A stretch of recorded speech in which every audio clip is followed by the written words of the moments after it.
Hello everyone and welcome to ID Med Health. My name is Emmanuel. I'm a public health pharmacist. So while I was on duty, I got approached by a woman. She said, "Fam, is there a drug used to prevent HIV?" I told her yes. So we had a little discussion and at the end of the day, I initiated her on PrEP. So today I'll be talking about this PrEP that is used for HIV prevention. So PrEP is a HIV medication that is used by HIV negative individuals to prevent HIV infection. Just like I laid emphasis, you must be HIV negative to take this medication. Also, you must be aware that before you are initiated on PrEP, you must pass the 7 criteria. I mean, even if you are eligible for 6 and you fail one, you will not be given PrEP. So you must pass the 7 eligibility criteria before being initiated on PrEP. The first one, just like I laid emphasis on the meaning of PrEP, you must be HIV negative. When you present yourself to the healthcare facility, a test will be carried out to determine if you are HIV negative or positive. So you must be negative to move on to the next step. Secondly, there must be no acute sign of HIV infection.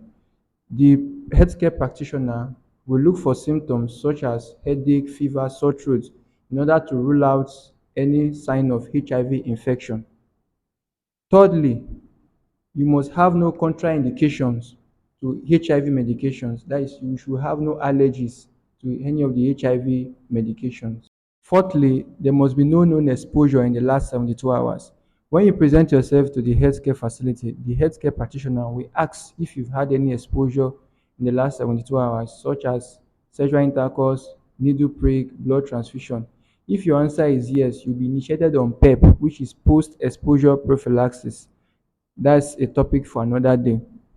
For the fifth criterion, you must have a creatinine clearance greater or equal to 60 ml per minute. The healthcare practitioner will do this calculation for you.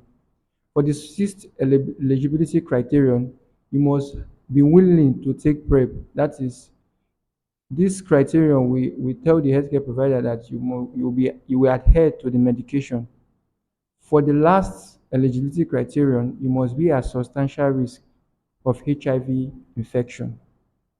So how will I know that I am at substantial risk of HIV infection? One, when there's inconsistent use of condom. This is whereby an individual uses condom today, doesn't use tomorrow, and so on. Secondly, when there is a recent STI. Thirdly, when one partner is positive and the other partner is negative. The term is serodiscordant. So this is when one partner is negative and one partner is positive. Fourthly, when one partner is at high risk of contracting HIV.